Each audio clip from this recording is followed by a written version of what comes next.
my fellow Americans, ask not what your country can do for you. Ask what you can do for your country.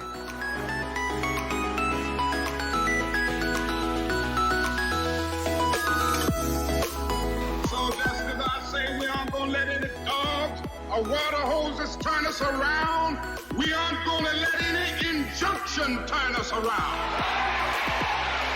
Well, I don't know what will happen now, but it really doesn't matter with me now, because I've been to the mountaintop.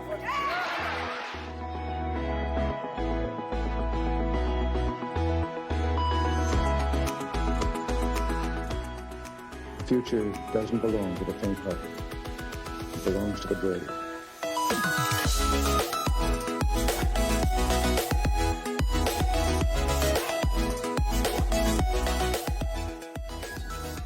Come here to this gate. Mr. Gorbachev, open this gate. Mr. Gorbachev, tear down this wall.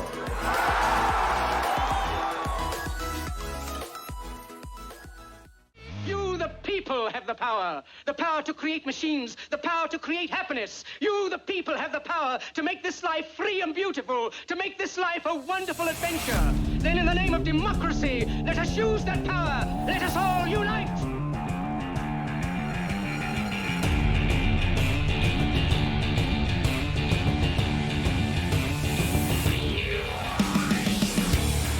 Now, there's one thing you might have noticed I don't complain about. Politicians.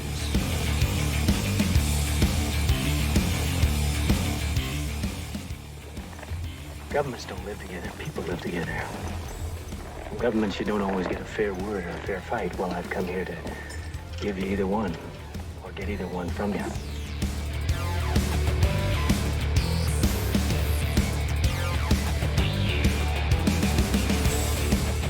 That's totally taken out of context. Well, not really.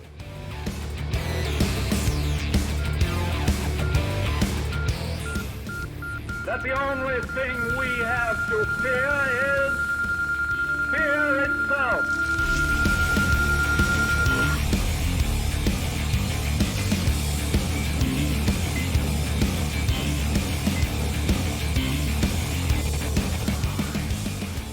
In the councils of government, we must guard against the acquisition of unwarranted influence, whether sought or unsought, by the military-industrial complex.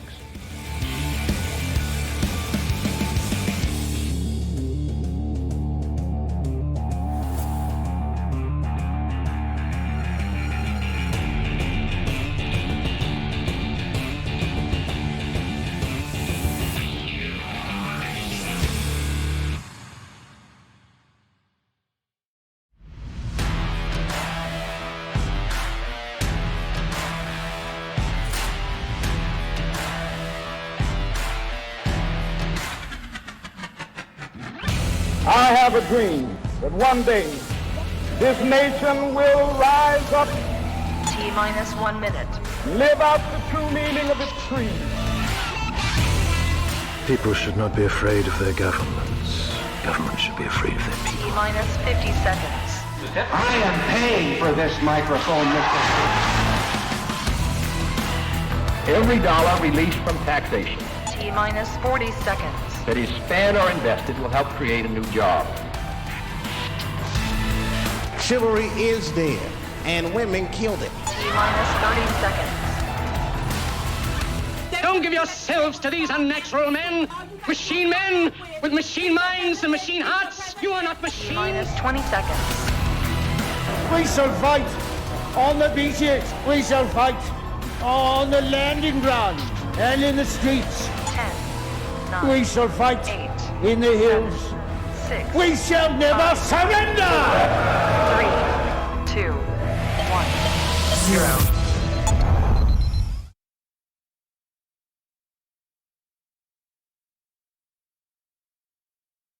Your host, Cardin Ellis, with Cody the Oracle.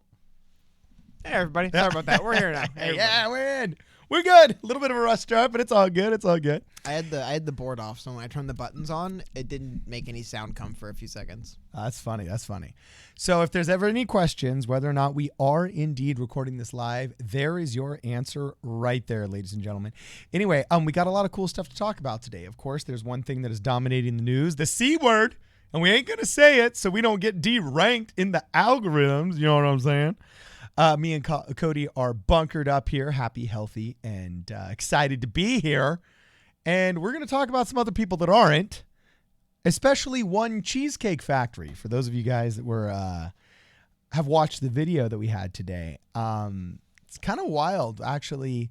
A lot of the responses and how quickly society has reacted to this. Cody, why don't you tell us what we're talking about today?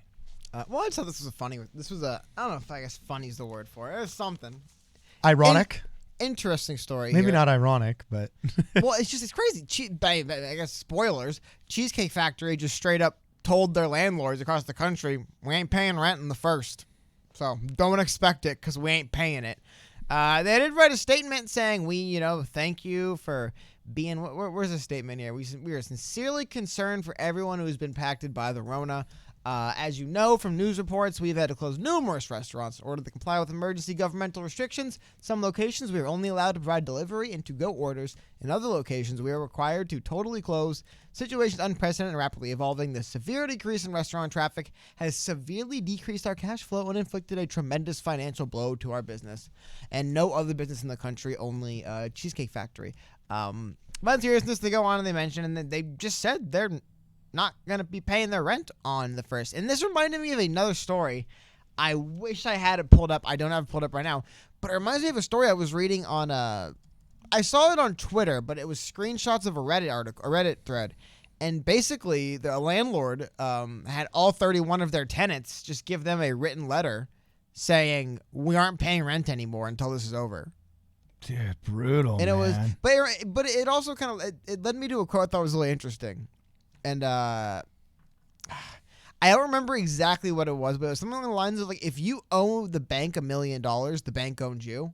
Yeah. But if you owe the bank $33 trillion, you own the bank.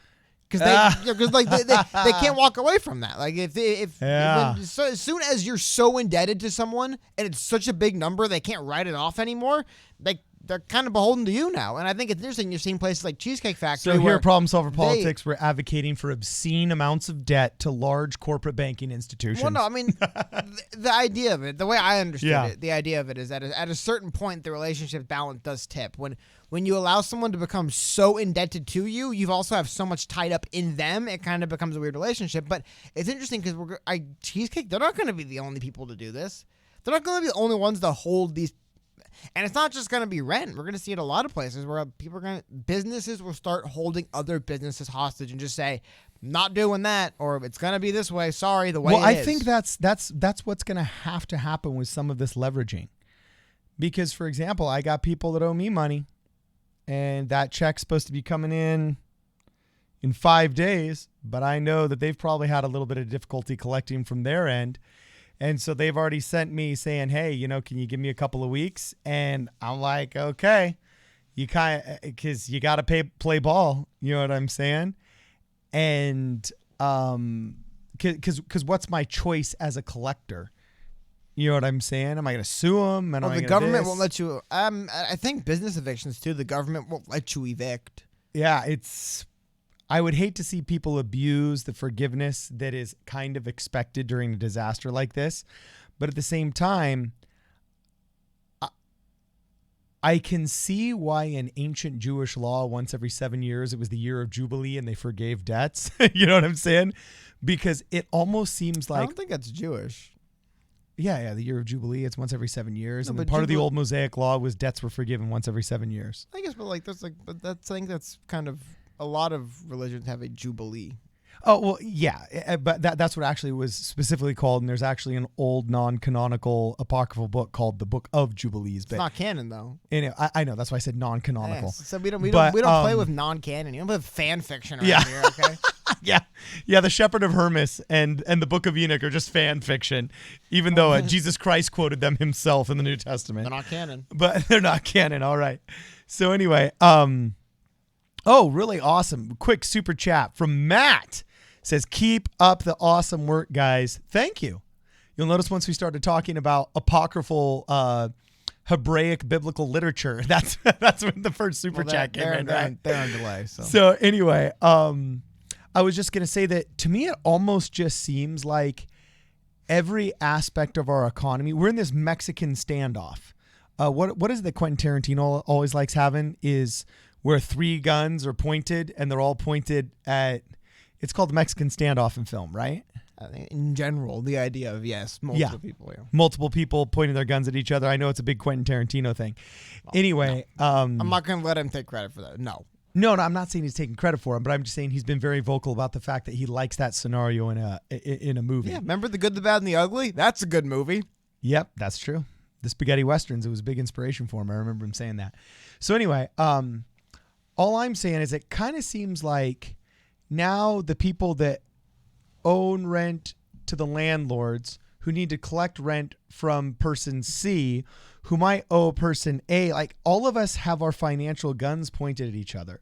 And we all either shoot and collect the debt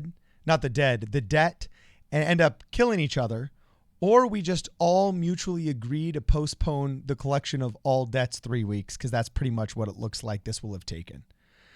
You know what I'm saying? To get over whatever hump and flatten whatever curve. I don't know. We have no idea what's going to happen in the future. I just think it's very interesting to see Cheesecake Factory is one of the first, but it's going to happen all over the place, man. We're going to see a lot of businesses just kind of like, I ain't doing this anymore.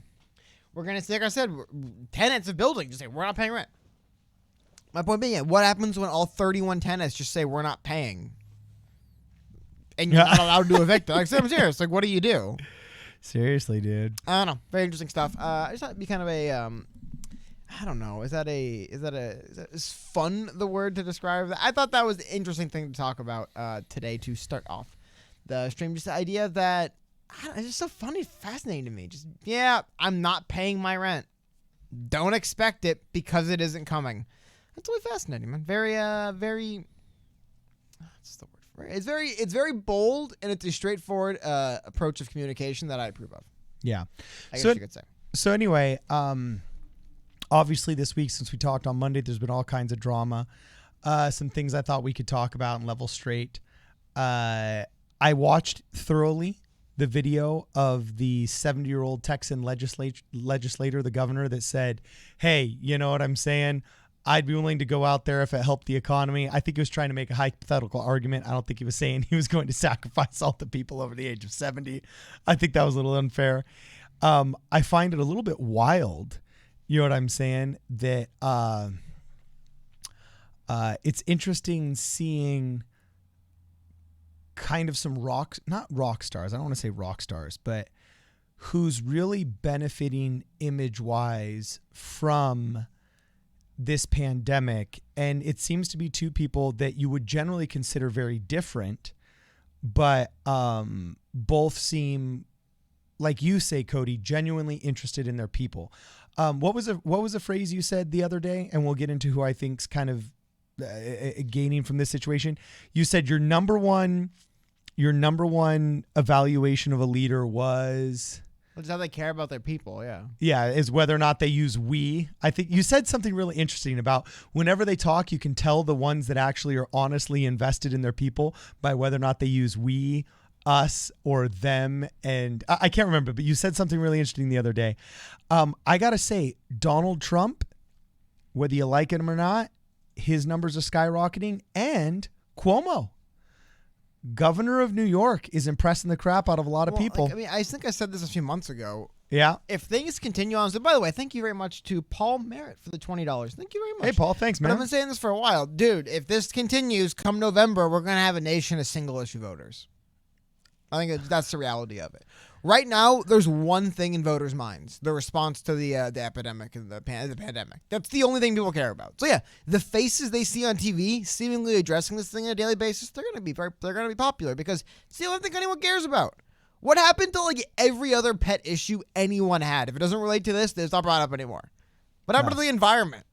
Well, it's getting, I guess, a lot of. It's crazy how much the environment clears up when human beings take like a month off. It's like so much stuff improves. But you see what I mean? Like, there's a lot of stuff that we were talking about before. It's all gone. It's all gone. Even what's crazy, even with the pandemic, even healthcare discussions have fell into the back seat. Like, there's one thing people care about, and it's the response to the Rona. And I don't know, we're seeing some people, I don't know, Cuomo is having to kind of, the better way of putting it is this. The highest recorded approval rating of any president in the history of the United States was George W. Bush the day after the first 9/11. towers fell. Yep. Because that when something big happens to the country, you don't want to feel like when it feels like the country needs to come together, people generally speaking are going to be less, what's the word? Adversarial to the person in charge. It's just not patriotic to hate the president when the country really needs us to come together. It's just a thing that always happens. So we're seeing that happen with Trump. Also, Trump's on TV 3 hours a day now, so that helps him. But I think... Well, I was going to say, though, that really the two people that have impressed me in this whole thing, or at least seem genuinely interested in their people and curing the problem, I notice have really committed to coming out and having that press conference every morning and saying, this is what we figured out yesterday. This is how we're addressing it. This is what we think. It's Andrew Cuomo and it's Donald Trump. Gavin Newsom could be in on this party too. But you know why? But he's not doing it. And California's doing better than New York. That's why. California has the problems. Yeah, New but York we're has. number 2. Whether we like it or not, we're number 2. But we're also basically the East Coast. I mean, like the left coast. No, I'm saying we're the left coast. I'm saying geographically, if you line California up to like you put the top of California up where like Maine is. Yeah. That's like how many states? Like 20 states. Yeah, we go all the way down to like South Carolina. Yeah, so like that's another thing too. It's like today, United States officially became the number 1 reported. Now again, I think we also have tested more people in volume than anyone else, which would account for it, and we're bigger than everyone else that's on the list. Like, Italy is a few thousand less cases than America, and Italy's like smaller. Italy's like roughly California. Like, and the outbreak in Italy is mostly centered in the northern part of Italy. It's all throughout the nation, the state, or the nation or the state, right? But the northern part of Italy is being hit the hardest. Dude, northern Italy, that's like it's like San Francisco and Marin County or Santa Clara and Marin have like as many cases as the entire geographical United States. So yeah. I don't know. There's definitely a lot of stuff to come. It's one of the reasons why I mean, it's in times like this. You love the super boomer obvious quotes that get used all the time. But what's the Mark Twain quote about statistics? Now is the time for it, right? No, there's lies. There's damn lies, and then there's statistics. Exactly. I think now's the one. Yeah, thanks for calling it an awesome boomer quote. Yeah, I prefer to call it a very erudite and educated. Anyway, let's see. And we're reconnected. Very good. That was really weird. I don't know why I dropped. Sorry about that, guys. Anyway, though, thank you very much, Trev, for the $10. And thankfully, actually, we're in Los Angeles, which I've always in the back of my head been like, when things pop off, I'm going to be really upset that I live in Los Angeles. You know, like there's no way things get crazy, but like LA is spared so far. Knock on wood. I was talking with Cardin, you know, I think the reason why LA has been more or less spared a lot of the stuff we're seeing in places like Louisiana, New Orleans. This is really smart observation. Is the fact that like you could probably call the way suburban Los Angeles people live as social distancing in general. There's very little multi-generational households. We all travel by motor vehicle. I was talking with Cardin, our city we live in. It's like, dude, I literally don't know how I could get my neighbor sick because I never see him and we don't go to any of the same places. Even though we live on the same street. Like, I don't walk up and down my street. I don't think they walk up and down either. Like, we don't touch anything. It's just the way that people live, and I think the car culture and the... Again, I would describe the lifestyle of me and people who live around me as social distancing. If we don't... social distancing is just our way of life. Yeah, it's like if we don't need to see you, it's like I don't need to see you. So I don't know. It's really interesting to see how thankfully Los Angeles has been... Because, I mean, also Los Angeles, people who've never been here, it's... If you've been to any, like, what I would call, like, real big city in a way, there's a dense skyscraper area. And a lot of... Los Angeles just goes on... as far as the eye can see in every direction with 2 or 3 story buildings forever. There's a couple little tiny metropolitan area, but there really isn't. If you stand at the Getty, what I Getty, would call metropolitan Los Angeles for the most part. It exists, but it's not what it's not New York City, Chicago, or some of the other big cities in the country. Yeah, if you really stand at the Getty, you can see like 4 skylines, and they're all 10 miles apart from each other. Oh yeah, yeah. Exactly. You don't even really know where downtown is, to be honest with you. It is a strange city. Our city is definitely a strange city. It's an urban environment, but it's really not. It's kind of like Paris, actually, just without the really cool food. Well, someone brought something up. And ironically, slightly cleaner than Paris. But anyway, keep going. Well, it's harder to keep the area clean. But Sly Cactus said, I've seen so many people jogging and biking around my town since it started. One thing I will say about my neighborhood before, I've noticed a lot of people aimlessly wandering the streets in my neighborhood. Like, just families just kind of like, you could tell they're not used to this, like going outside as a family thing. And they just kind of like, they'll like literally just be wandering in the middle. Last night, it was like dusk, right? So the sun is setting, but it's dark because it's kind of behind the houses, but it hasn't fully set behind the horizon. I just can't get the sunlight through the houses. And these people are walking in dark clothing, dead middle of the street, just wandering 5 wide. I'm like, what are you, people are insane? What is this? But yeah, people that they've never been outside before. Now they're outside. They're just like, I guess going outside, I guess you just kind of like bring the dog and like wander around. And I don't know, what does going outside mean? It's the craziest thing I've noticed as well. And I also am looking at people like, what do you... There is this funny thing people do mentally where it's like your job basically laid you off because something's very serious going on right now. So I'm going to use this time. You know what? Let's get the dog, the kids, the wife. Let's get grandma and grandpa out here. And we're just going to go walk around. It's like, really, you're really taking the stay at home thing to heart, I could see. It's like, when they had to close the national parks because everyone just flooded the national parks. Like, what the? Yeah. This isn't a snow day. It's like we're trying to keep people from needlessly gathering. And so what do people do? Just needlessly gather anywhere and everywhere. I don't know. It's really funny to watch. Yeah, so anyway, we've got a couple of questions here from the chat that I wanted to address here. A lot of people have been asking. I lost it here, but I highlighted the question. Exit 57 Amigo says, what's up with the stimulus checks? I don't watch the news. Well, looks like they're coming. Get passed in a few days. What'd you say? I think the House might pass it on. I think I heard the House might pass it on Monday. I think that's what I heard. I do know that it does sound like not Fauci. He's the doctor. Mnuchin. The guy at the Treasury. He wants money in people's hands soon. I think he gets it. Well, he's a Republican appointee of Donald Trump. He knows what happens if people go without money for another few weeks. Yeah. Like, no, Senate and House, you morons. This isn't the kind of thing where we could just wait around and go at DC speed on. People are going to start rioting in the streets if you take too long. Well, get this stuff done now, and hopefully that pushes up. But as far as I know, where we're waiting on those checks, I don't think that it's officially passed the House yet. Yeah, well, okay, so first off, addressing Steve Mnuchin, you're very much right. 3 days ago when we first started talking about this, Steve Mnuchin had been so vocal about the need of this that a lot of people had actually pointed out that the Fed could write treasury checks, but could institute policies on its own without Congress, but that would cause such a political uproar. There was a lot of people actually saying, hey, just remember you can't do this without Congress.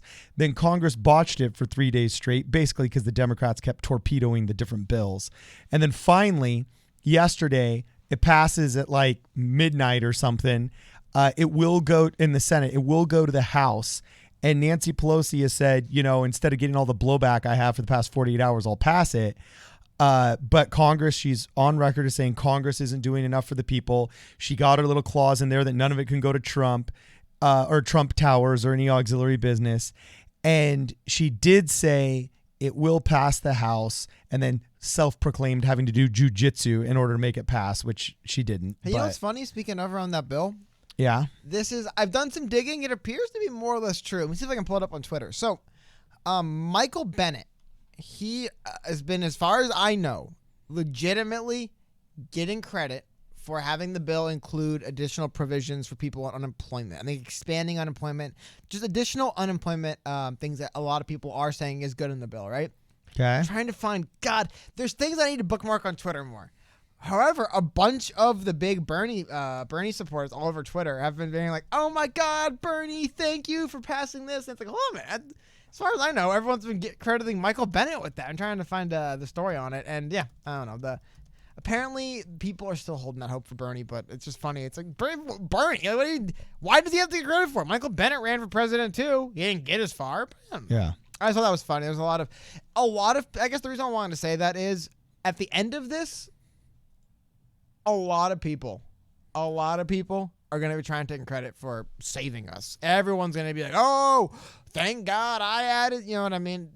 Just be prepared, guys. Be prepared for everybody to come crawling out from under rocks and tell us how they saved us during this time. And don't believe them. I'll full crap.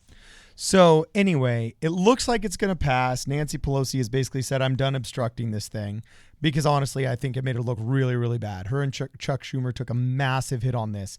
And 36 hours ago, they tried to spin it as, oh, well, we just wanted worker protections and, BS. You were trying to leverage for a political agenda, a deeply needed relief bill, and they got hammered for it. So fortunately, the public hammered them, and it looks like they're going to write it out. And a lot of people are saying, what's it going to look like?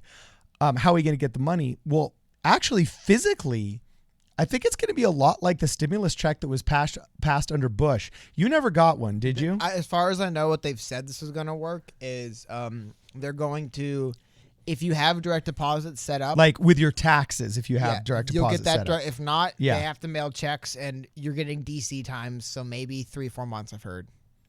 It's obviously like 3-4 months is such a joke. It's like, no way. You're telling us that this will be over in 4 months. So what? I'm just going to be homeless and then 4 months later get my $1,200. No. I remember I got mine within a week. I think that's, but I do think that it's going to be either direct deposit or slight delay is probably going to be the option. Yeah, because I remember when Bush sent out the $600 stimulus checks.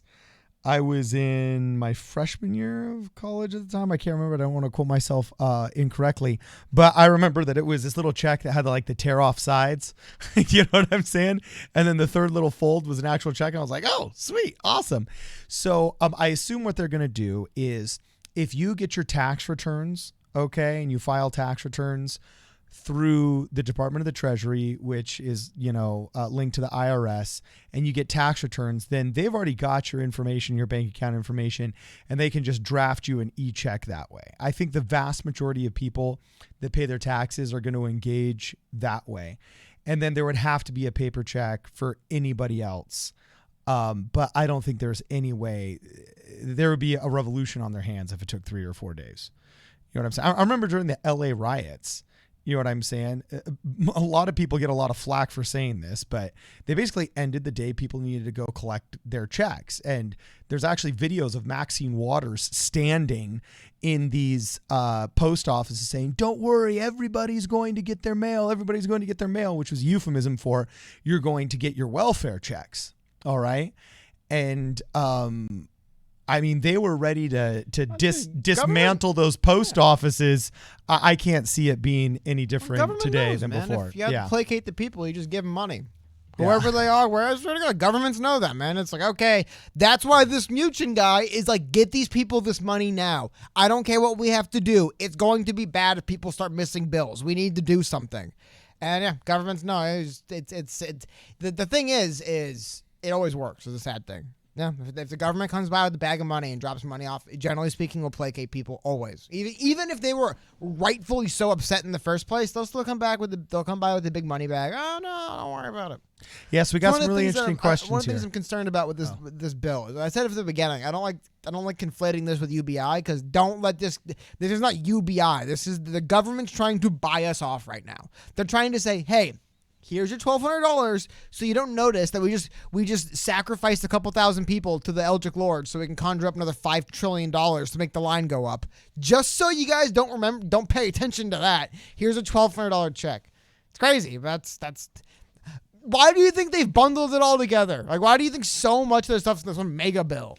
It's so you don't look too into it. Oh, that's where my money comes from. No. So a lot of people making comments here. They're saying, okay, 300 million people times 1,200 is only, 360 billion. We're getting played. Well, that's because it's not just $1,200 each person. You're getting $500 per kid. Also, it's based off of your latest tax return. So if you haven't filed your 2019 tax return, like I haven't, because maybe you own your own business and there's K-1s involved and so on and so forth, they're going to be going off your 2018 taxes. Okay. So that's really common. It's that same way for Medicare, Medi-Cal, so on and so forth. So these systems are already in place. There's actually, ironically, a calculator online, I believe I've seen.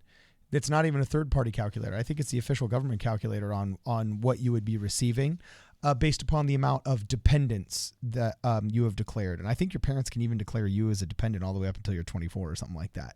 So anyway, it looks like I see an avenue for this to actually go out very effectively. And fortunately for those of us that are proponents of a universal basic income, being a type and a shadow, a proof of concept for how a UBI could be distributed. Anyway, getting a lot of comments here. People asking, what year was I born?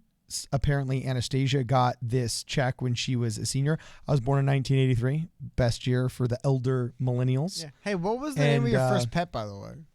The name of my first pet? Your mother's maiden name? Oh, I was about going to say. I'm not telling you the name of my first pet, bro, because that's like a banking question. What's the three numbers in the back of your card? It's a fun game people are playing online. It's a fun game people are playing. You take out your wallet and you just grab the first piece of card out there and tell me the three numbers in the back. If there isn't any three numbers in the back, just grab another one and keep going until you find it. Well, at this point, if it's on Wikipedia, I think it's open source information. Also, a lot of people are asking about the hat. Yes, indeed. This is a new hat that I got, but I didn't buy it. It's actually from a friend of mine who works on the set of The Mandalorian. This right here, you guys might recognize from The Mandalorian. This is, what's it called? You watched The Mandalorian, Cody? I watched the first couple episodes. You watched the first couple episodes? Okay. Hey, shout out to Werner Herzog. What's up with Werner Herzog? I like his documentaries. You mean because he was in The Mandalorian? Yeah. He plays Space Nazi for some reason. I guess he's German, I don't know. He played a Russian in Jack Reacher. So I guess he's just also European. I don't know what I was like, they're not very subtle with the castings of Werner Herzog, you know? So anyway, this is pretty cool, but this is for a crew-only hat. You have to be friends with a crew member on The Mandalorian to be able to get this hat, and it's got the icon that the Mandalorian has from when he fought that giant like rhinoceros looking thing. So anyway, let me see. Andy Meow says Mondo, and Dustin says I have spoken. Awesome. I love these guys. So anyway, let me see. Sly Cactus points out that I was born during the video game crash. Yes, it is true. Yeah, that's why he's not. But I was born the year the Nintendo NES came out. And NES is believed to be what saved video games, right? I mean, I guess he wants to say saved. It was the first system that was popular after the video game crash. Actually, it's one of the reasons why, well, a little bit tidbit. If you look on old Nintendo games, they used to, I think some of the newer ones do, they'll have a little logo on it, and it says the official Nintendo seal of quality. It's because one of the things that contributed to the video game crash was that there was no quality control, and people were just scamming people with awful... It's kind of like the mobile game market. You just get scammed and scammed and scammed. And then to a certain point, people are just like, these game things are stupid. It's all a big scam. So when Nintendo came out with their Famicom in Japan and then in America, the NES, they went extra hard to make sure they assured people these games are real. They're all approved by us. We make sure that they're not rip-off scam games because that's what kept happening with the Atari. So Nathan Butcher brings up a good point, says Mythosaur Skull Baby, awesome.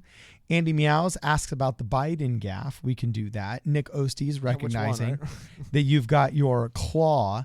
And Barbara Oval asked a question of, do we have to pay the stimulus back? No, not the stimulus. But if you're a company that's going for a small business administration loan, my dad's company after 9/11 had actually applied for a small business administration loan. They'd worked in aerospace and they were negatively impacted by 9/11. And the government gave out extremely low interest loans and some grants in order to take off some of the edge of the crash that the aerospace industry experienced in the months after 9/11. I assume that will be kind of the precedent that is used during this crisis. There's probably going to be a lot of grants given out. There's probably going to be some low interest loans. And then there's a lot of talk of that loan forgiveness if you can't pay it back. However, I do have to say, this is one of the few things that does bother me about the bill. I got my complaints about the Democrats pushing a really stupid agenda to stop this relief bill. But all of them are in hot water, Republicans and Democrats, for this. There's no money attached to the bailouts. Sorry, no, there's no there's no strings attached to any of the bailout money. And I think it was really stupid of Nancy Pelosi to say, 30% of your board has to be workers or something like that. It's like, but there has to be some kind of strings attached.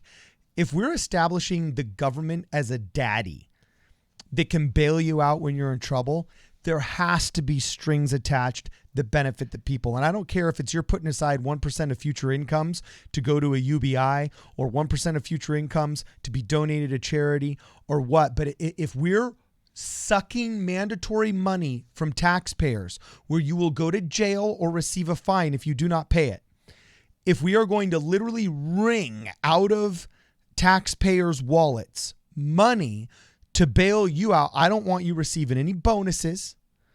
You know what I'm saying? I don't want to see buybacks. I know they put in a thing saying that you can't buy back for 2 years, I think it was, but screw that. I don't want to see you buying back. I don't want to see you buying back stock until you have put like whatever amount of money that you received as a bailout back into charity or paid back in taxes. You know what I'm saying? Like, I don't want you to be able to do a buyback until you are healthy enough that you have effectively paid back into the system what your society bailed you out from. I mean, here's the thing. Yeah. I don't know. I think part of it's like part of it's kind of cute that we're gonna be like, okay, Mr. Businesses, we just gave you $1 trillion, but now, yeah, I'm sure they're not just gonna turn around and outsource everything to India again as soon as they lift up those quarantine. I mean, it's. Yeah, we can have little clause, we have little laws in there, little rules. These businesses, dude. No, but see, how about this? I'd be that way, How about man. this? The cruise ship. This industry? is where I agree with the progressives. Hey, I got a question with you. Yeah? How many cruise ship lines or cruise lines in the world fly American flags on their ships? How many? How many cruise ships lines in the world? How many cruise lines? Yeah, and their ships have American flags flying. How many? I don't know. As far as I know, one. The Norwegian cruise line.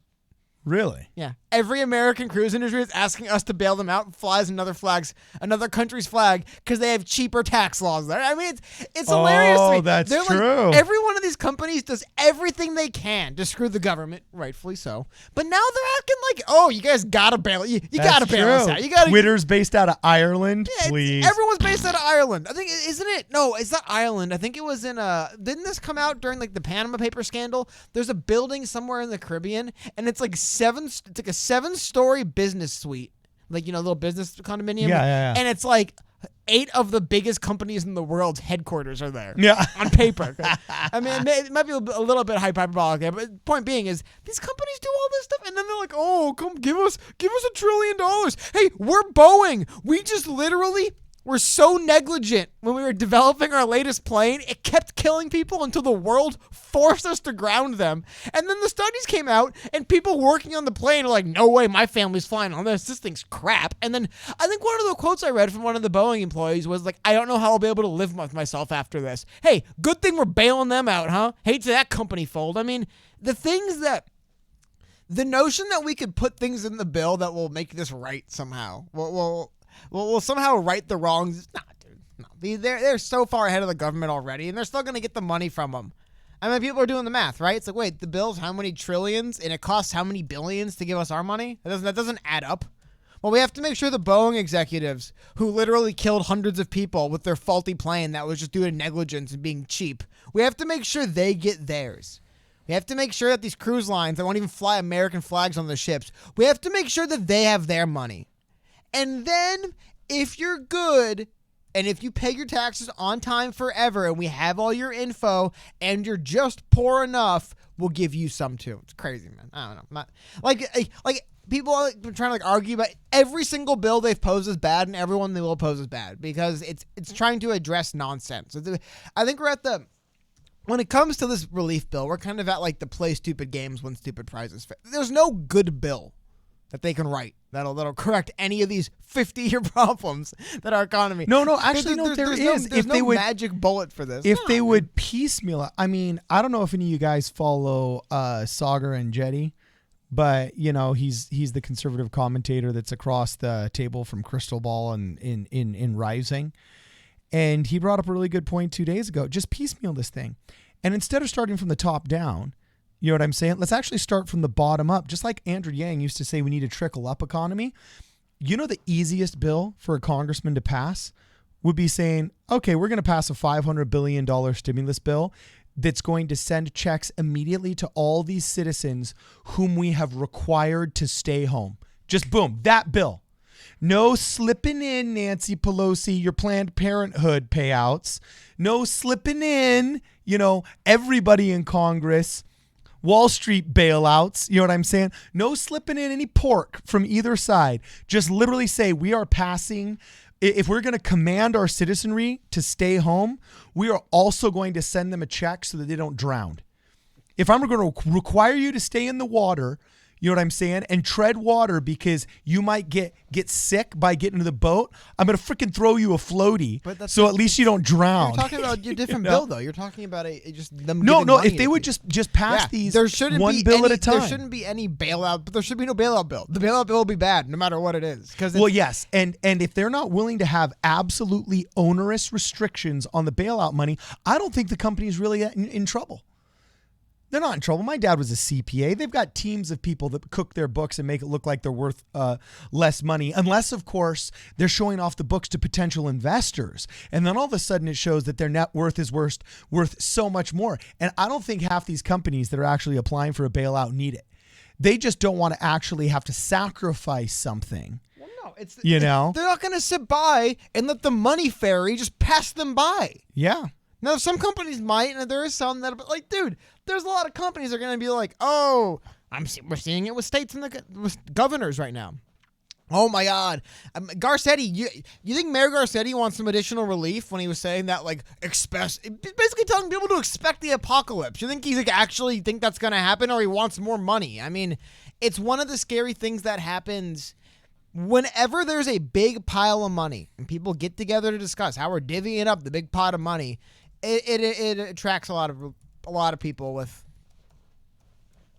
I don't know, impure goals, I guess you could say. I mean, it's Democrats. No, it's businesses that maybe don't need bailouts. They're going to act like they do. It's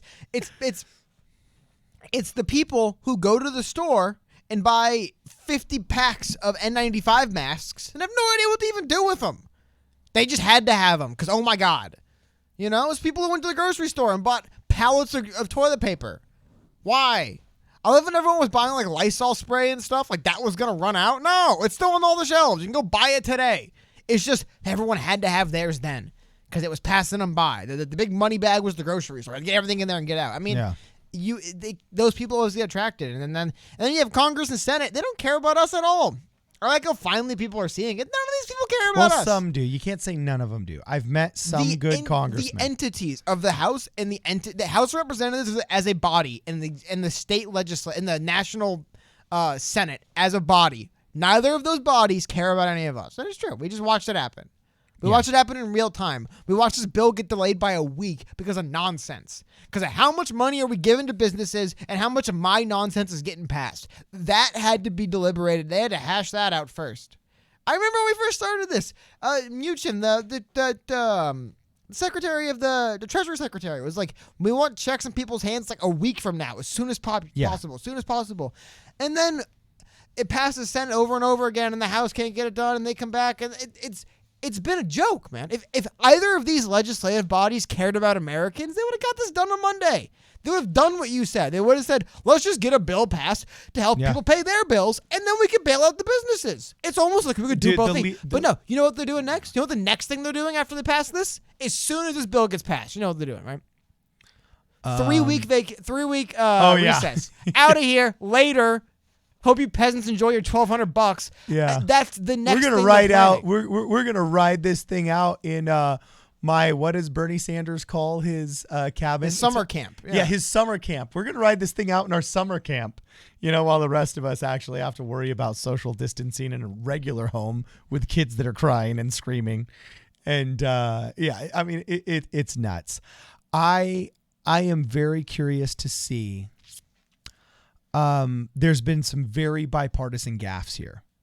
Those senators that dealt with what looks to be insider trading, Dianne Feinstein, that chump Murphy, I think was his name, the only girl that offered up a good excuse, and I don't know if it's just because she's nice and she's Southern and she has really pretty long blonde hair, and we just, impose upon this all this four aura of them belong in of jail. believability where I she don't says, believe I'm any not of in them. charge of my portfolio, Don't but believe wait, any your of them. husband works for the New York Stock Exchange.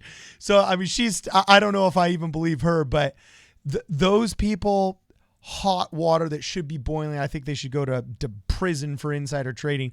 I'm curious to see what happens in 2020 because this raw event, the raw need to shut everything down, but then also the visceral and raw life or death scenario that created for so many people is mobilizing just an absolutely passionate is not the word for it. It's mobilizing, and hatred's not the word for it, but a primal, that's the word for it. A primal evaluation of who our leaders are. And in 2020, there are some people I think that are going to soar in both parties. Donald Trump's going to win in a landslide. I think Andrew Cuomo's going to win in a landslide. Some of these leaders that have just really put as much into this as they can, as we say at church, put their shoulder to the wheel. I think those people are going to soar. But then there's going to be a reckoning for some of these people, man. I mean, there's going to be a reckoning. And do you think, Cody, we'll get below that 85%? Do you think this whole no. Pandemic... More incumbents will win now than ever before. You think more incumbents will win? See, I'm thinking less will. I'm trying to give more hope into my fellow Americans. Maybe a couple of high-profile individuals will take a hit here. That's for sure. But no, it's the. I mean, why did we have one president win 3 elections? Because of World War II, right? I mean, like when there's a crisis going on, people don't like switching leadership. They just don't. Even when they should, they don't, unless it's really, really bad, right? If the leader obviously steered you into the crisis, they generally are out of the way. But if they just happen to be the leader when a crisis is thrust upon them, by and large, generally speaking, unless they really blow it, man, they win. Because it makes people feel better. That's why. They're just like, at least I know this person. There's a kind of, there's a word for it. What is it? The devil you know? What's that saying? You know what I mean? Better the devil you know than the one you don't. Yeah, it's just, I think there's even that sense. Even if you don't like the person, like at least I know what I'm going to get from them. And I don't know. I could be wrong, but I just feel like generally speaking, when you look at times of crisis, incumbents tend to do well. Or like I said, there'll be some high-profile examples of people flaming out big time. But I would just think by and large, I think people want to keep things the way they were. Yeah. So I'm looking at this, and I also... I don't know. I think the ripples of this we don't really understand, and for some reason I've got this feeling that I don't know if we're necessarily going to see. I'm curious how this affects 2024. You know what I'm saying? Like I it probably really doesn't. I don't know. There's things that happen in a generation's formative years that just last a long time. People that came out of the Depression were forever affected by it. And fiscal frugality was a thing that lasted all the way until the 70s and 80s. Okay. And people that lived through World War II, was the trauma of that event was so prominent that it actually birthed 3 veteran presidents that were all, soldiers in World War II. And 9/11 changed things so badly that it's birthed a lot of the views that Gen Z has now, a lot of the rebelliousness against an overarching government and a rejection of political correctness and things like that come because of things like the Patriot Act and growing up in the PC culture and so on and so forth that existed during their formative years. I'm thinking that the difficulties that we never really have experienced, because this was a self-imposed shutdown from within instead of a shutdown imposed upon us from without. I think that a lot of young people now will see what kind of failures and what kind of difficulties this caused that will form and mold opinions electorally for easily the next 3 or 4 cycles. But man. like, what does that even mean? Like, are people gonna finally wake up and hate the government as much as I do? I hope so. Because I mean, I don't like seriously. What does that mean? I don't. You know what happened after 9/11 happened roughly the first year of Bush's presidency, right? I think probably even not roughly, literally in the first 12 months of his presidency. Like by the time we got to the 2004 election, how much more stuff, springboarding off 9/11 to your point, but how much more stuff impacted the election, right? I mean, I'll still say this. I remember vividly in 2008 when Barack Obama ran on getting us out of the war in Afghanistan. Was that even mentioned in 2000? No, I get this is a bigger thing than that, but I don't know. I think it's... I just think the bigger thing is people are going to maybe want to just, I don't know, they'll want to stay with what they know. They'll want to stay with what's comfortable at least. I think we'll see a lot of incumbents win. Yes, we're getting a lot of interesting comments here. One of them comes from, I can't see it, but it says, one of our viewers said, it was really interesting. He says, I would rather have an odd numbered council than a president. Actually, we already do.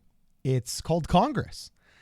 But the only problem with a lot of young people nowadays is pretty much throughout your formative years, Congress has been so pathetically gridlocked and incompetent that but no, hold on. That's executive orders and the celebrity presidency. But no, that's not, those do not equate. We have a Congress because we have 3 branches of the government. No, I think the idea here is larger is that there's but the role of the presidency has been even Professor Turley calls it the Uber presidency. Okay, but still, like the president is the head of the executive branch. Yeah, but the executive branch has amassed so much power, mostly because of incompetence of Congress. But no, but what I'm saying is there's more fundamentally to replacing the president with a council than saying we have a Congress. We do have a Congress. We have a Senate. We have governors, right? States of autonomy. Yeah. No, but like there is still a president who acts as the figurehead and leader. If you were to replace, think about that. Just think logically for a second here. You replace an individual with a council. Now there's 5 people, basically Supreme Court. I would say the Supreme Court actually is a better parallel to that than that, right? There no longer is a singular voice and leader from the top of the country. That would fundamentally change things way more than, you see what I mean? Like there's no longer a figurehead or a face or an actual top head leader. Nations or anything led by council, it's fascinating. I have to admit, I'm 100% against it always, leading by council. I don't think it's a good idea. Yeah, neither do I. Ultimately what happens is the council will fracture and you'll have factions at the wrong time. Yeah. When crisis happens, you kind of need the captain to steer the boat. Whether it's into the rocks or safe, someone's got to make the decision. Where are we going, right? What do we do?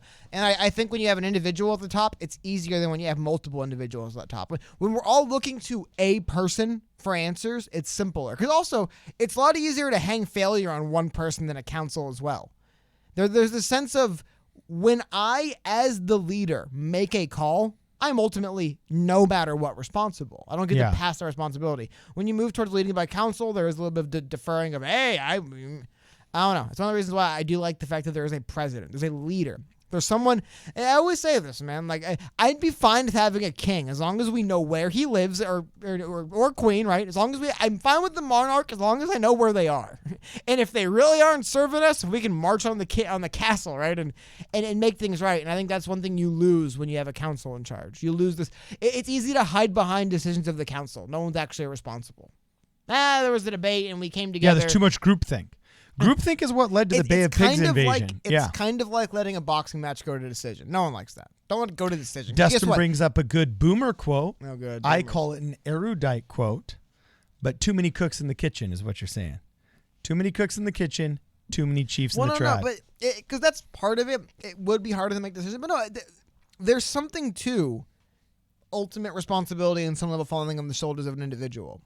Because think about it. If the military makes a mistake, even if for whatever reason the president had no call, as the commander-in-chief, the president of the United States will ultimately be held responsible. George Bush is a war criminal. Is it because George Bush was riding around in Humvees out in the Middle East? No, but he's a war criminal because of the things that happened under him. And it's harder to make a council a war criminal than a man, right? I don't know. I just think sometimes you need a person at the top for many reasons. Not just it makes people feel better. I feel like one, you're not just led by some shoutery group. I don't know.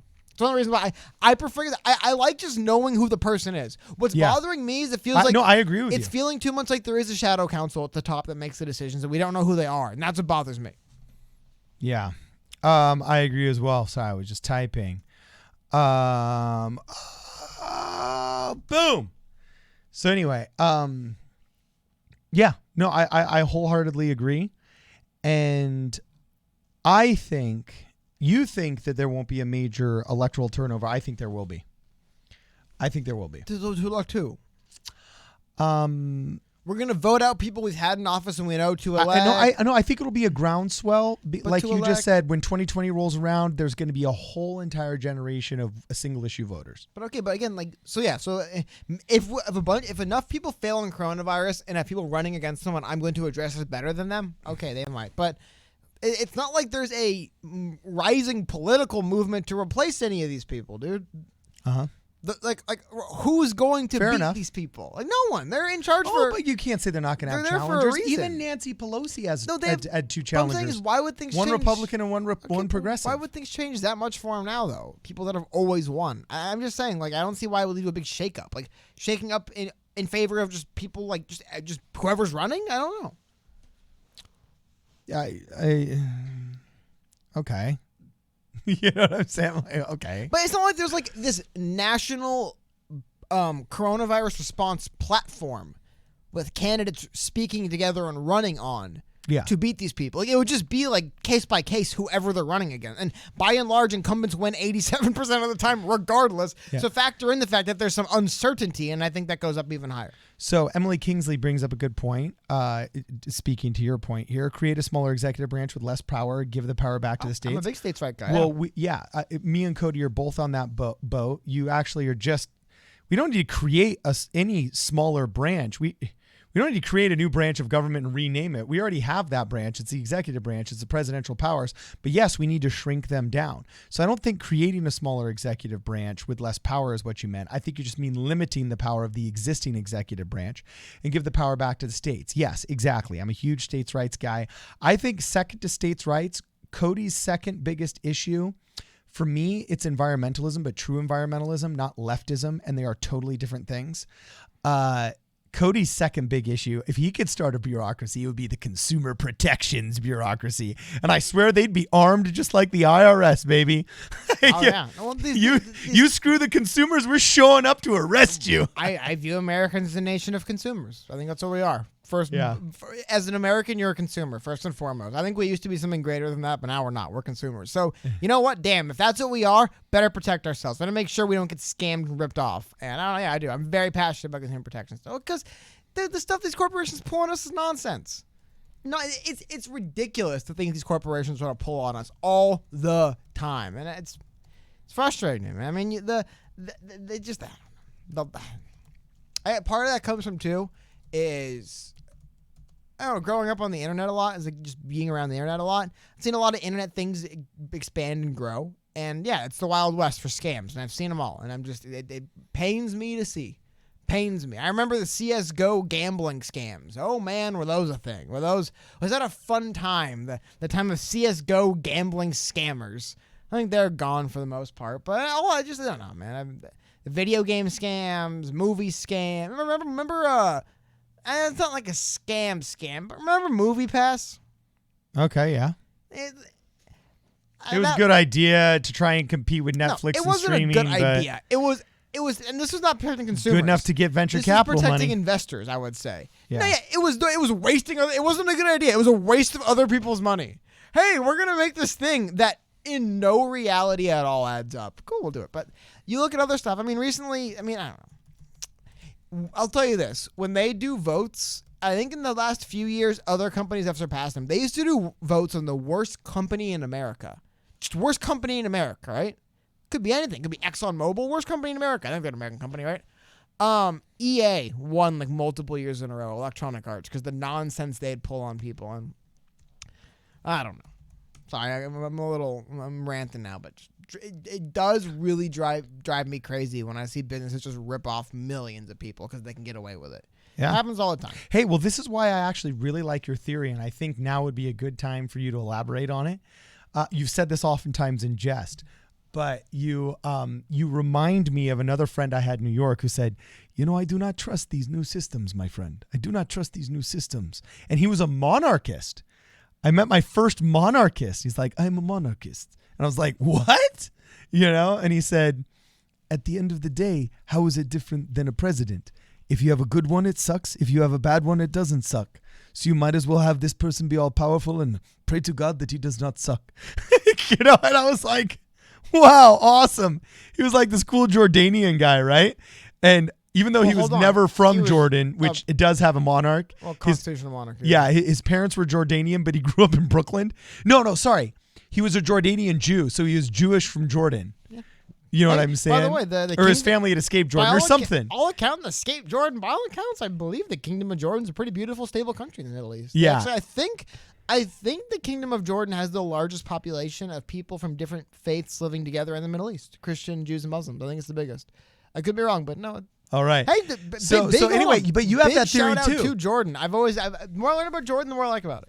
Now tell me if I'm putting words in your mouth, but wasn't the phrase you think having a king with a constitutional right for the people to violently overthrow him is like the best system, or what did you say? Having some kind of monarch, but also having a system in place that gives the citizenry not like a legal ability, but just the literal ability to overthrow private firearm ownership. Basically, a kingdom with the kingdom with the Bill of Rights we have. Yeah. I know it's hard to do that, but you know what? There's sometimes where I feel like if the king was making the decisions that get nebulously put on Senate, the House. No. It's not. It didn't go to an appellate court, and it wasn't brought up in front of the Supreme Court, but then it wasn't shot down in the bill. No, the king did that. Or the queen. It's a lot easier to know who's screwing you over when it's one person, right? But when it's this and that and that and that and this and there's an amendment in the bill, now then it's beyond so much layers of nonsense. No one knows what's going on. Yeah. But I don't know. One thing I thought was interesting, I didn't know this, is this is one thing I like bringing this up because I wonder, is this one, I believe this is one of those Latin terms that never actually existed necessarily when Latin was used, but is used now? I could be. Maybe it was. But I thought it was interesting. Did you know that buyer beware actually goes back to Latin? Buyer beware goes back to Latin? Caveat emptor, I guess. Is may he beware, a subjunctive form of caveat is Latin for let the buyer beware. Dude, actually, you want to know what? I heard that in like a movie or TV show and I was like, oh, that's fascinating. I know that it's back to Latin. I don't have it with me. Dang it. Oh, wait, yes, I do. Check it out. But yeah, it's just there was a period of time when that was, Look, so here's a little aside. These were within arm's reach, so I could grab them. But I'm a big reader of Archaeology magazine. You know what I'm saying? Highly recommend the publication. They are not a sponsor of our show. But what's interesting is you mentioned that it goes back to Latin. I was just reading in Archaeology magazine as they've started uncovering the 8th quadrant of Pompeii. They've been finding all kinds of political slogans and consumer warnings against bad services and products scribbled on the graffiti on the wall. And you can read it in the ancient Latin, you know what I'm saying? Or the vulgar Latin that they spoke in Pompeii. One of them was a brothel, and they were like naming specific prostitutes in the brothel that did their job very well and extolling their virtues and praising their skills. Well, no, a lot of what we call as social media, Twitter nowadays. Yeah. Back when there was literal societies, they had public spaces with forums, and people would there was literal forums. They weren't web forums, and you wouldn't have to go to the web forum. You wouldn't go to Yelp to say a business was bad. You would just go to the town square and say this business is bad. Yeah, that was I don't know. There's a lot of more, not only from Pompeii. I've seen a lot of stuff like that where they found old bathroom graffiti. Hey, go to this hut for a good time. All that stuff. Well, what was funny was I remember that they were just people like us. As they translated it, I think the most common thing they saw was just general graffiti that was just like shout outs to people. Second was political slogans. They actually were able to see that certain one of these were political slogans. And the third one was consumer protections, like saying, beware of this blacksmith. He is a charlatan. A fool and a knave. You know what I I'm mean, saying? that was literally the only way you could do it back then. Was you had to rely on your community. You had to. It's one of the reasons why I would say it's actually interesting. Reputation meant so much more then than it does now. Yeah. Now everything's so nebulous, no one even cares. But you'd be like, hold on a minute. You were here 2 years ago and you made bad horseshoes. I remember you. You know what I mean? Yeah. Nowadays, people will buy a product that fails, return it, get another failing product, and buy the revision. That's how people live nowadays. Yeah. They'll be like, yeah, maybe next year's be like, well, people will just buy the new iPhone because it came out. Oh, this sucks. This company burned me. People get burned by the same company 9 times now. I don't know. Our ancestors maybe had a bit more scrutiny for that. They'd be like, hell, you're doing that again. Not maybe next time it'll be better. They're thinking about the Chipotle thing. Remember when there's the big... What was the Chipotle problem again? I remember us covering it, but I don't remember. There was a big public health scare with the Chipotle reps. People were getting sick, and their stock took a massive nosedive. No one even remembers it now. It's like it never happened. Yeah, it's true. Hey, good thing Chipotle's open. I don't know. I just think that's always existed, man. People have always. I mean, I think back in the day, people used to be a lot more strict about that. Sorry. There's always been a sense of complaining about it, but I think people used to care more then just because, yeah, it was more important. There was nothing else to trust then. There was no like, well, they have a location in basically every country in the world, right? I'll admit, that's why if I was in another country and I saw McDonald's, I would trust it because it's like, well, damn, they have how many? Isn't McDonald's like the 3rd largest private landowner in the world? Isn't who? I think McDonald's is like one of maybe not the 3rd, but McDonald's is one of the largest private landowners in the world because they own so many McDonald's locations across the globe. Oh, that's an interesting thought. I hadn't thought about that. But yeah, I guess they would have to be. Yeah, it was E. coli. E. coli people were getting at Chipotle. Yeah, ooh, that's a brutal one, man. E. coli's bad. So apparently you're getting some pushback about Jordan. Apparently right now Jordan's in a lot of trouble economically. Ismail Hossein says he's from Jordan. About the economy. I'm just saying it wasn't a place as far as I know that was torn with like war and political strife. Yeah, the economy would be bad. I'll give you that. As far as like the conflict you see in other parts around Jordan, they're pretty stable on that end. But yeah, economy stuff. So Dustin notices that this graffiti is an ancient form of Yelp, and Fredin Sesus says something weird I don't understand. If you were buying mulch and plants at this time, I hate you. Why would buying mulch and plants at this time be bad, Cody? Am I missing something here? Sly Cactus says, Professor Cardin, share with us your wisdom. I personally think that there's a very good ring to the term Professor Cardin. And maybe you should go to school then and become a professor. Yeah, and with silly majors out there like gender studies, you know what I'm saying? I might just go out and do that. Tell you what, you can University of Phoenix gender studies and be a professor. You can major in whatever the dumb nonsense is where you just sit around and complain about stupid stuff like that all day. I'm going to go out. You could be the academic that complains about other academics. We have a $5.49 Canadian dollars. Thank you very much from Fred Chung.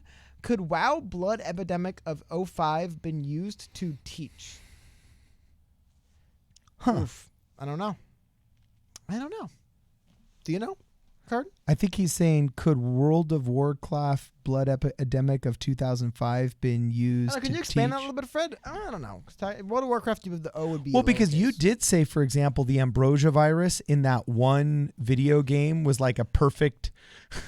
Remember that one animation you sent me at the beginning of that one video game? We're talking about Deus Ex? Yeah, Deus Ex. Why contain it? Let it spread. This was all predicted ahead of time by a video game company. You know, it was pretty interesting. Anyway, Raw Generation says we're going to have to grow our own food soon. Hey, look, I got to tell you right now, I think our industrialized food supply is giving all of us cancer. It's given us all kinds of weird just struggles and stresses that our bodies weren't meant to handle. All these preservatives, all these different things that are used to condition the food, make the food safer. We can't complain about having a contaminated food source.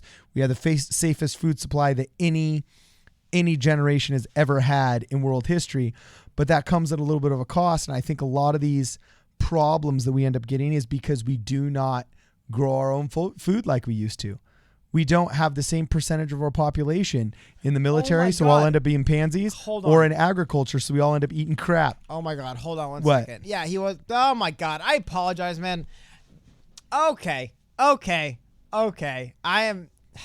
What, you apologize for what? I apologize to Fred for not getting this immediately. Yes. Fun was the story time before I wrap up here. Okay. So, Ars Technica wrote an article about this. I haven't read the article yet, but I think I know what they're talking about. Here we go. This is fun time. Thank you. You threw me off, Fred, because normally I see it capital W lowercase o. Yes. Okay. What a wow virtual outbreak taught us about how humans behave in epidemics, revisiting a seminal 2007 paper modeling WoW's corrupted blood incident. I hope they spend more time talking about the incident. Okay. So the corrupted blood outbreak was not intentional. In 2005, Blizzard Entertainment added a new dungeon called Zul'Gurub, known as ZG by the players, into World of Warcraft for highly advanced players, controlled by an endgame boss named Hakar. Hakar was a blood god known as the Soul Flayer, we get it, who had among his arsenal of weapons a debuff spell called Corrupted Blood. Infected players would suffer damage at regular repeating intervals, draining away their hit points until their avatars exploded in a cloud of blood. The only cure was to kill Hakar. Blizzard thought this would ensure the infection wouldn't spread beyond that space. They were wrong. Rather than standing their ground, many infected players panicked, teleporting out of the dungeon before dying or killing Hakar and taking the disease with them, and lower-ranking players with few hit points would die very quickly upon exposure. The biggest factor in the rapid spread of the disease was a glitch in the programming, such that non-playable animal companions also became infected. Oh. They didn't show symptoms, but they were carriers and ended up spreading the disease even faster. As corrupted blood infections spread uncontrollably, game spaces became littered with virtual corpses, and players began to panic uncontrollably. Efforts at quarantine proved unsuccessful in stopping the outbreak. In the end, at least 3 servers were affected, and Blizzard had to reboot the entire game to correct the problem. We'll play a little bit of a video clip of this. The video quality is old YouTube, so it's 240p. If there ever were a way to end the last minute of a stream. I thank you for bringing that up. Yes, what was very interesting though is as you kind of I hope that synopsis kind of describes it a little bit. The thing that made this whole incident, I think, really over the top. Sorry. They also mentioned that there's 3 affected servers. It's worth mentioning. There's, God, I don't know how many World of Warcraft servers. There's a lot. So I wasn't affected by this personally when I was playing. But as you can kind of see in the screen, it was the most bizarre thing when it happened. All of a sudden, and things like this aren't totally unique for World of Warcraft. Players generally do like to find goofy ways of manipulating the world to kill players they shouldn't be able to kill. It's kind of a thing. But what was crazy about this was that this was one of the few times where it wasn't intentional. It wasn't. I remember there was a way for players doing shenanigans. They could like summon monsters into cities they weren't supposed to be able to. But the biggest thing they mentioned there was the fact that there were certain companion characters that survived as asymptomatic carriers that you could not tell had it. And yeah, so it was interesting. But fascinating, the two that you brought that up, Fred, is because they mentioned here that an epidemiologist named Eric Lofgren at Tufts University happened to be an avid WoW player. He actually co-wrote a paper in 2007 explaining how this can be something to look at when viewing potential pandemic diseases. He says, Leroy Jenkins. It led me to really think about, I didn't even know about that. It led me to really think about how people perceive threats and how different that perception can change how they behave. A lot of my work since then has been trying to build models of the social construction of risk perception, and I don't think I would have come to that easily if I hadn't spent time thinking about the discussions WoW players had in real time about the corrupted blood, how to act in the game based on the understanding they built from those discussions. Because yes, you had a bunch of people freaking out. As they mentioned early too, this only became an issue in the first place because players were freaking out when they first became infected with it and fleeing the area. And I think it's one of the most fascinating things you could see is that, and really, I love this picture. Players gathered in an in-game urban center during the epidemic. Infected individuals walk among the uninfected. The recently dead and the skeletons of those who died earlier. Which is a dramatic way of explaining what it is. Yeah. But yeah, what's fascinating is what you saw was a lot of people doing exactly what you shouldn't do. Freaking out and fleeing to the big cities. And we saw this. I mean, the place this actually character is standing, he's standing what would be called the Orgrimmar Auction House. And it would be probably one of the most, on any regular day, the most densely packed place. Were they out of toilet paper in the Orgrimmar Auction House? Well, no, this was closer to like Ebola. It just killed you immediately. There was no there was no hunkering down. But yes, very fascinating. And to your point, Fred, there actually was someone whose entire, I guess, career was spawned from this. And they corrupted blood was this very unexpected black swan event. We treat this coronavirus as unexpected, but nature is really good at getting people sick, said Lofgren. If you think again in gaming terms, we're making saving throws against new emerging diseases all the time, and sometimes you fail. If epidemics occur with some degree of frequency, it's sort of like getting rid of people who predict earthquakes because you haven't had an earthquake in a while. Well, yeah, you're going to have another one. But yeah, it's a very, very fascinating event. It's kind of one of the things, honestly, World of Warcraft had... Old World of Warcraft, it's kind of, I don't know. I don't want to get into like gaming too much, but there was a time on the internet in general, internet communities in general were a lot more insular, and I would say a lot more, I don't know if dramatic's the word for it, but this kind of stuff doesn't happen as much anymore because of how homogeneized and, you know, how much padding we've put on the internet. But yeah, we used to have fun incidents like this, and I do kind of miss... I do miss when stuff like this would happen in various things. Yeah. Before we okay, so we got about 90 seconds left. If you guys got any last super chats or questions in your system, get them out right now. Yvonne Chambers, thank you very much for the cool little, what do they call that, Cody? The sticker. That's it. They call it the YouTube sticker. Yeah, it's a YouTube sticker. Barbara Oval says, I still haven't received my hats. Hey, everybody that got a hat should have emailed us your address, and we emailed back a tracking number. So send us an email, problemsolverpolitics@gmail.com if you haven't gotten it, and we'll send you the tracking number so you can hopefully track it. Man, but that went out like 2 weeks ago. I think we have to just resend it. I think that I'm looking at them right now. So I'm looking at our tracking slips right now. For whatever reason, it wasn't included. So we'll get that sent out in the next day or so. I'll be as soon as possible. Yeah, I was about going to say if something went wrong, I have the one or two other backups here. We can just send out a new one, but we'll get that covered. Yeah, we'll make sure we get that to you, and we're pretty much out. I only held on to a couple of these extras in case something happens, but yeah, you guys that got the hats, man, that's a limited edition thing right there. All right, please send us pictures of you guys in them too. Apparently, some of these guys have gone fishing with them. You know what I'm saying? They have worn them around to family reunions. I'm seeing some comments here. Yeah, it's pretty funny. And Crystal says, just had the COVID test, not a pleasant experience. Crystal, do elaborate before we go. That'd be actually something pretty interesting to see. We'll continue with you in the chat for a minute before we go as well. Adios, Marian H. To everybody else, if you haven't had a chance yet to join the channel, please consider joining. It's an inexpensive way to make sure that we stay corporate sponsor free and keep giving you this content in a viewer supported manner. And also make sure you like this video. If you can like this video, that's actually super helpful. Before you guys go, if you guys could just smash the like button. Try and get over 100 likes. That'd be super awesome and very helpful to us as well. And make sure you follow us on Twitter, PSP Radio 1, and Instagram and Facebook. We actually try and upload the audio every single day of all of our videos to all your favorite podcasting platforms as well. You can find us on Apple Podcasts. You can find us on Spotify. You can find us on Google Podcasts. You can find us on Stitcher. You can find us on all of them. So make sure you check out your favorite podcasting platform. That's another way you guys can listen to us as well. Either way, we're glad to hang out with you. Cody, you got anything you got to say before we go? Anything on your mind? No. Going once? No, just have a great weekend, everyone. Going twice? Have a great weekend. This is Problem Solver Politics. See you guys in the next video.